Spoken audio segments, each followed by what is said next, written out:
Olá, sou a Priscila e com a intérprete Carmen, hoje vamos aprender um pouco mais sobre as grandezas. Você sabe quantos mililitros tem em 1 litro? Sabe quantos centímetros tem em 1 metro? Conhece as unidades de medida de tempo? Já ouviu no jornal falando de variação de temperatura das cidades? Compreende o que é o volume? Vamos aprender! Existem unidades padronizadas para medir o comprimento. Dentre elas, destacamos o metro e o centímetro, o milímetro e o quilômetro. Existem outras, mas essas são as principais e mais usadas no Brasil. Para medir objetos pequenos, como a espessura de um lápis, usamos o milímetro. Para objetos um pouco maiores, como a largura de um caderno, usamos o centímetro.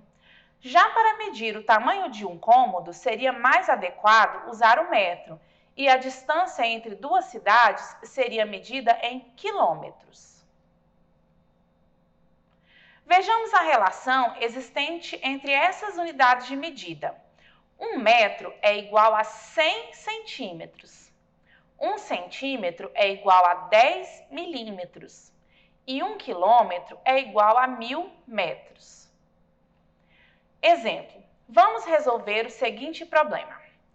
Um quarto com o formato retangular tem 300 centímetros de largura e 400 centímetros de comprimento.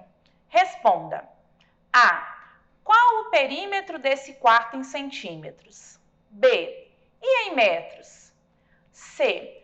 Qual a área deste quarto em metros quadrados? Observe o desenho que exemplifica essa situação. Temos aí uma região retangular que tem 400 centímetros por 300 centímetros. Devemos lembrar que numa região retangular, os lados opostos, que são paralelos, eles também têm a mesma medida. Então, se esse lado mede 400 centímetros, o lado oposto a ele também deve medir 400 centímetros.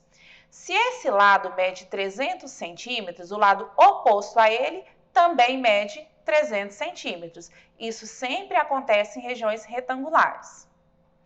Para calcular o perímetro do retângulo, devemos somar as medidas dos lados. Então, o perímetro será 400 mais 400 mais 300 mais 300. Então, o perímetro será igual a 1.400 centímetros. Porém, na letra B, pede qual o valor do perímetro se ele estiver em metros. Se o perímetro é 1.400 centímetros e 1 metro tem 100 centímetros, eu devo dividir por 100. 1.400 dividido por 100, 14 metros. Letra C. Para calcular a área de uma região retangular, devemos multiplicar a medida da largura pela medida do comprimento. Como o exercício quer a resposta em metros, vou passar essa largura e esse comprimento de centímetro para metro. Basta dividir por 100. 300 centímetros igual a 3 metros. 400 centímetros igual a 4 metros. Então, a área será 3 vezes 4, que é 12 metros quadrados. Agora vamos ver como medir o tempo. 1 hora é igual a 60 minutos e 1 minuto é igual a 60 segundos. Então, se 1 hora tem 60 minutos, 2 horas eu devo fazer 2 vezes 60, que é 120 minutos. E meia hora seria a metade de 60. 60 dividido por 2, que é 30. Então, 1 hora e meia seria 1 hora 60 mais 30, que é meia hora. Daria 90 minutos. Da mesma forma, podemos transformar de minutos para segundos. 4 minutos, vou fazer 4 vezes 60, que dá 240 segundos. Meio minuto, metade de 60. 60 dividido por 2, 30 segundos. 4 minutos e meio, eu preciso de fazer 4 vezes 60 mais 30, que dá 270 segundos. Agora vamos ver um pouco sobre as medidas de temperatura. Um pouco de história. As primeiras medições de temperatura eram feitas de forma imprecisa, pela comparação com certos fenômenos físicos. Para metais aquecidos, a cor dava alguma ideia. Para temperaturas menores, a fusão de substâncias como chumbo, enxofre, cera e ebulição da água eram medições muito imprecisas. A escala centígrados, 0 para a fusão da água e 100 para a ebulição, foi inventada por Anders Celsius, astrônomo sueco, em 1742. O nome Celsius para a escala foi oficializado em 1948 por uma Conferência Internacional para Pesos e Medidas. Observe a imagem que mostra um termômetro digital que a gente usa para medir a temperatura corporal. No Brasil, todas as medições são feitas através da escala termométrica Celsius, que a gente usa esse símbolo, grau Celsius, onde o termômetro é dividido em 100 partes iguais, ou seja, sua variação de temperatura vai de 0 graus Celsius a 100 graus Celsius. Para calcular a variação de temperatura, devemos subtrair a altura máxima pela altura mínima.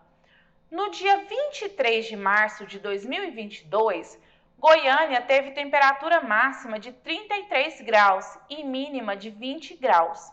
Então, a variação de temperatura foi de 13 graus, que é 33 menos 20. Agora vamos ver um pouco sobre as relações entre capacidade e volume. Primeiro, vamos construir um cubo que tem 10 centímetros em cada aresta. Lembrando que o cubo é aquela figura que tem todas as faces em formato quadrado. Então, todas as arestas têm a mesma medida. Nesse caso, 10 centímetros. Segundo, como 10 centímetros é igual a 1 decímetro, que a gente representa com dm, temos que esse mesmo cubo tem 1 decímetro de aresta. Para calcular o volume de uma região cúbica, devemos pegar o valor da aresta, que é 1 decímetro, e elevar ao cubo. 1 elevado ao cubo é o mesmo que 1 vezes 1 vezes 1, que vai ficar 1 decímetro cúbico. Se pegarmos uma jarra com capacidade de 1 litro e colocarmos o conteúdo nesse cubo com 1 decímetro de volume, poderemos observar que 1 litro é igual a 1 decímetro cúbico. A quantidade existente na jarra vai preencher todo esse cubo com 1 decímetro. Então, pessoal, terminamos a nossa aula de hoje. Espero que vocês acessem no portal Conexão Escola e façam a atividade proposta. Tchau, tchau e até mais!